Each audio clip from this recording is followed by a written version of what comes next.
Салют тебе, Хурмит и Достар. Здравствуйте, дорогие друзья. Приветствую вас на нашем очередном уроке казахского языка. И сегодня мы будем говорить о родительном падеже, либо, как его по-другому называют, элексептик.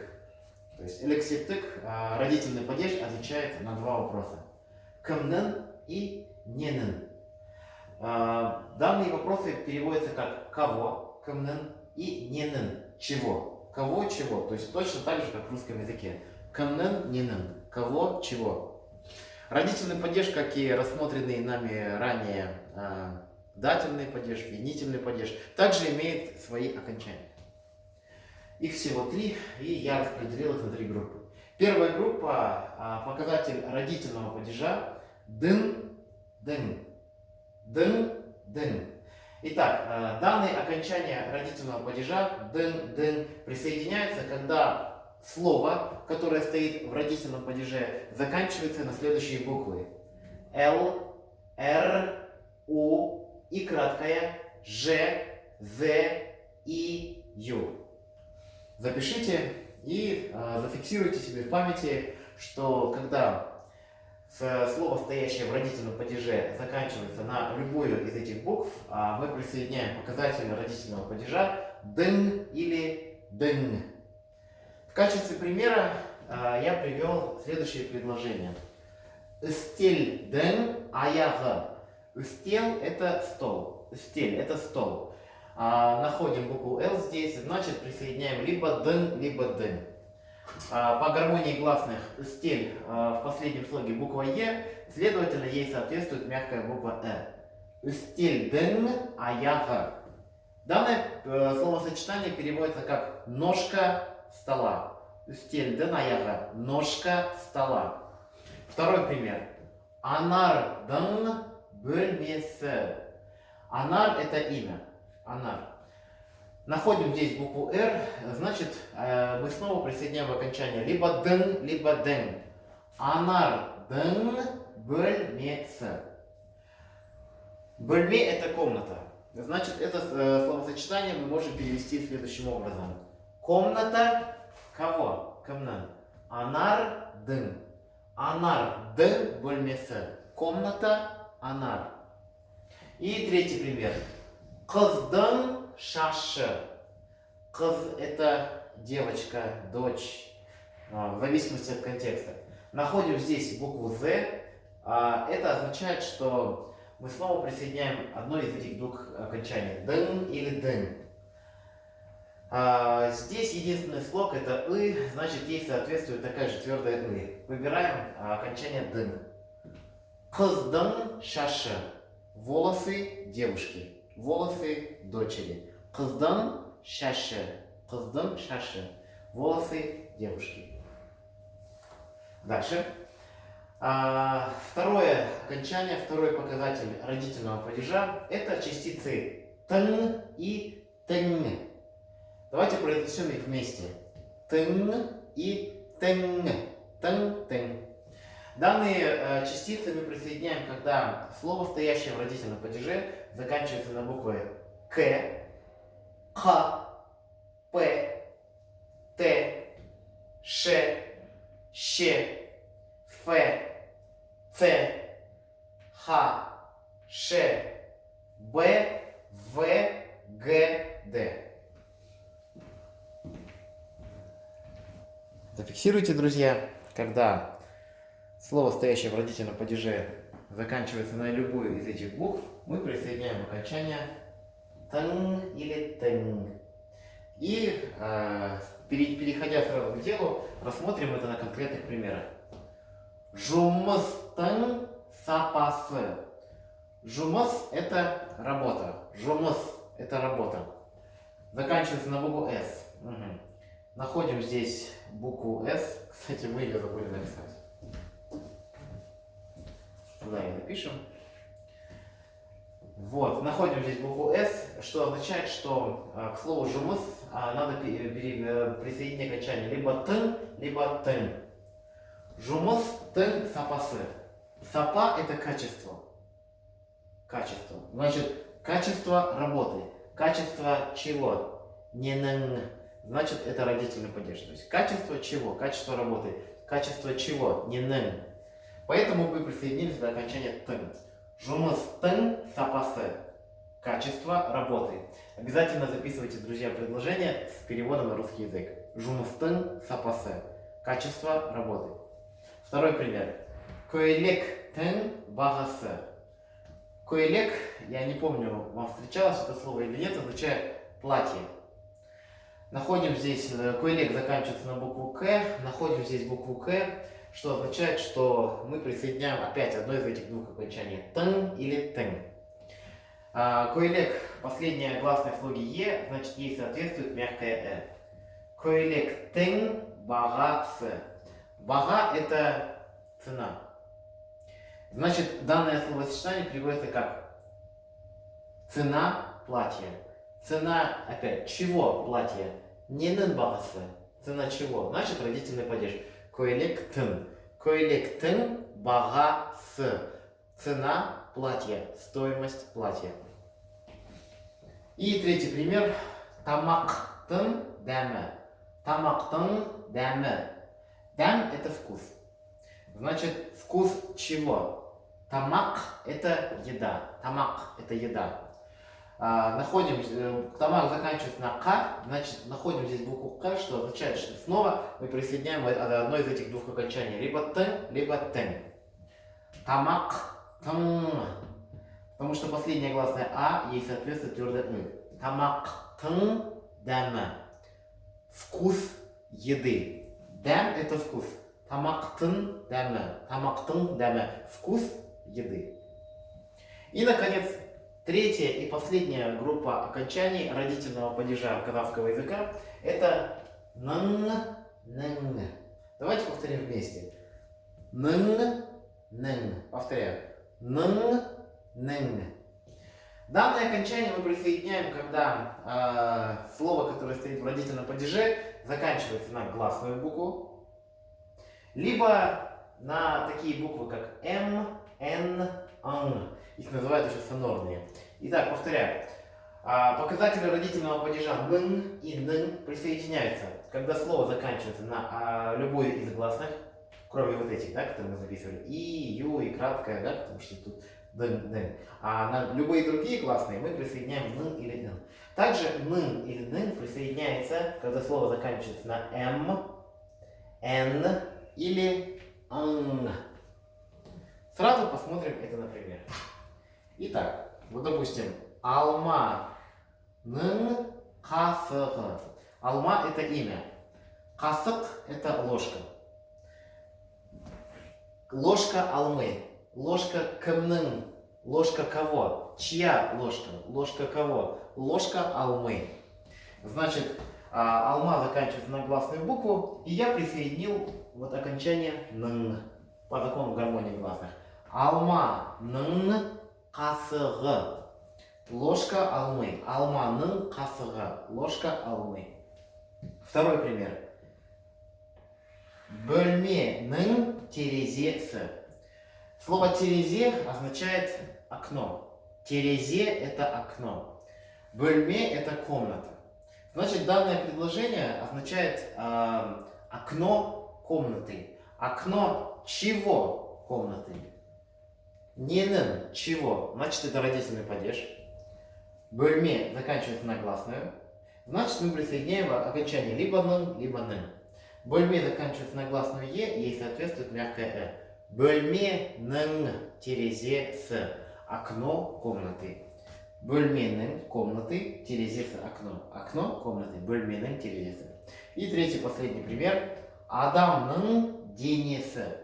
Дене это тело. Адам это человек. Чье тело? Кімнің. Чье или кого тело? Тело человека. Адам заканчивается на букву М. Как я говорил ранее, если слово заканчивается на букву М, мы присоединяем одно из этих двух окончаний. Нын или нэн. Итак, Адам, нын. Да? Здесь И, потому что здесь в последнем слоге стоит А. По закону гармонии гласных. Букве твердой буквы соответствует твердая гласная. Адамның денесі. Тело человека. Адамның денесі. Итак, основная теоретическая часть, друзья, завершена. именно винительного падежа. Давайте я увеличу, чтобы вы имели возможность записать это все, посмотреть.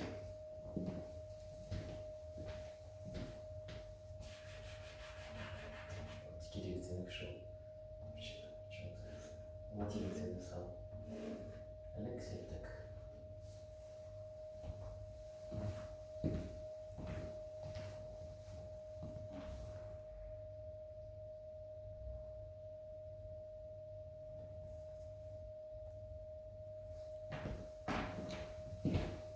Итак, друзья, думаю, все понятно, вы успели все записать, а теперь мы попрактикуемся. Я приготовил для вас ряд предложений в родительном падеже. Сейчас я их вам продемонстрирую, и вы обязательно должны их что написать.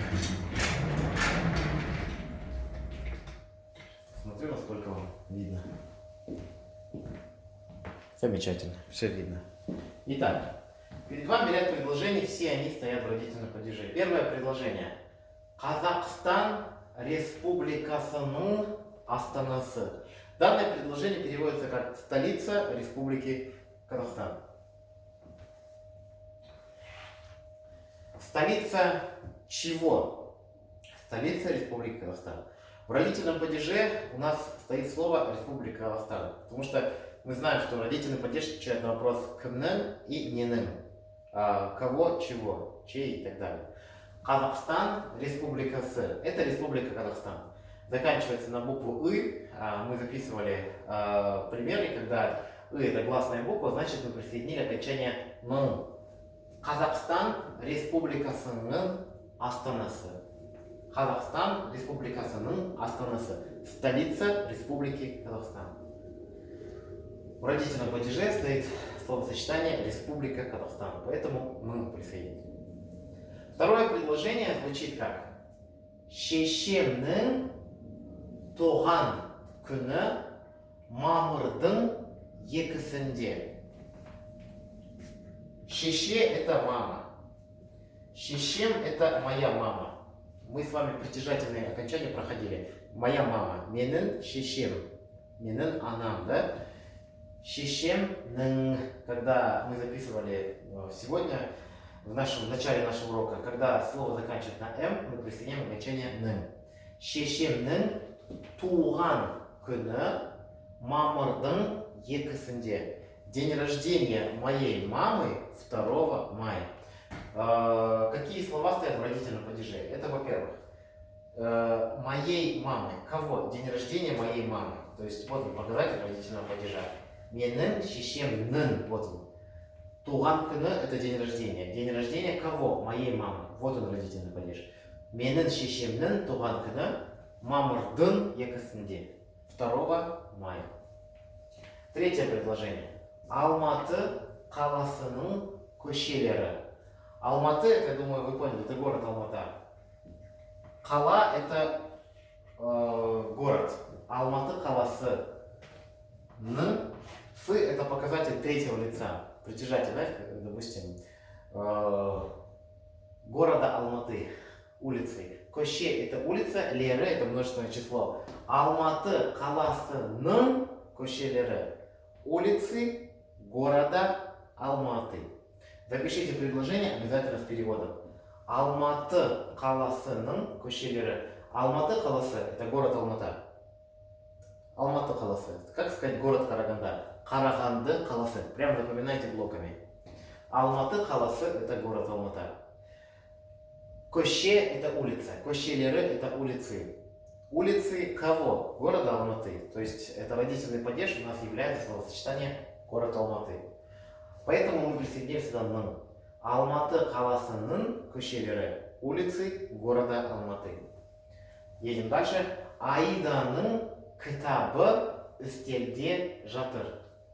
Аиданың кітабы үстелде жатыр. Книга Аиды лежит на столе. Чья книга? Книга кого? Книга Аиды. Аида.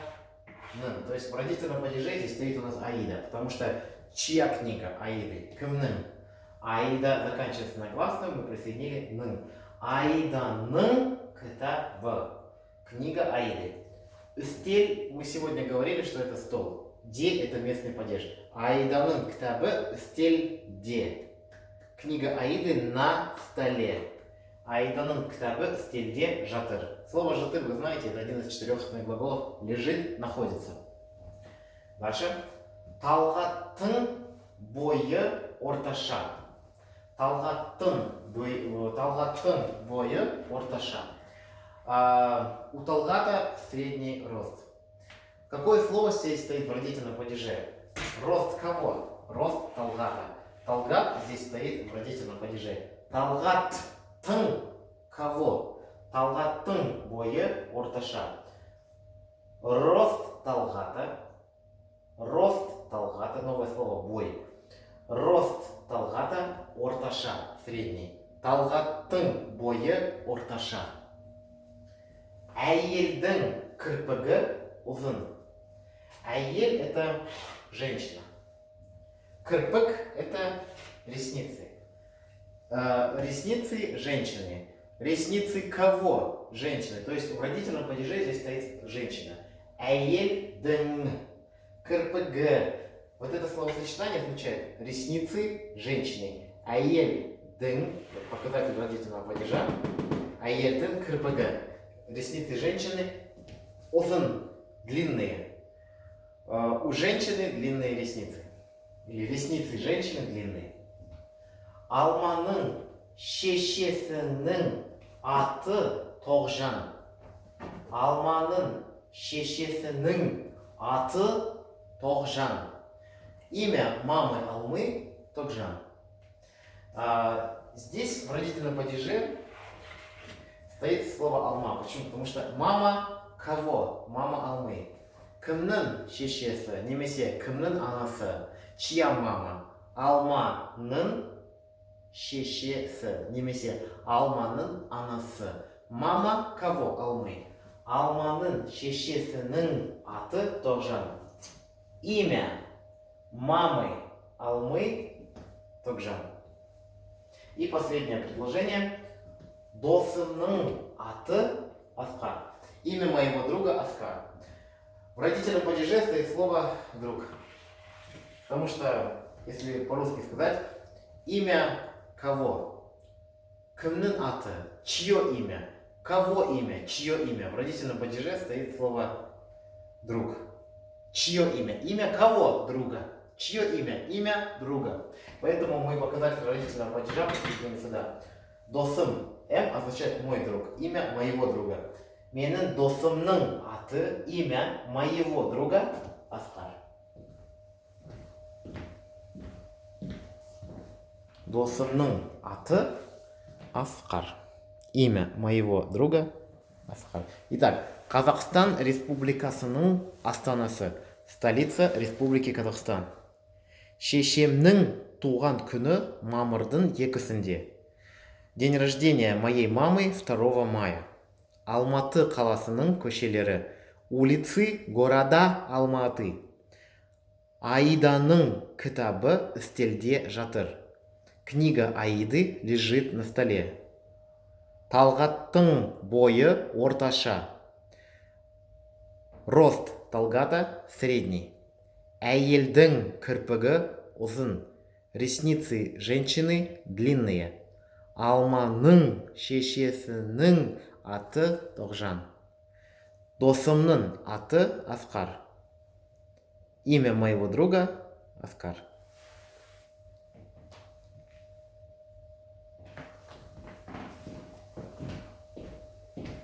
На этом все, дорогие друзья. Надеюсь, материал не представил для вас какой-либо сложности.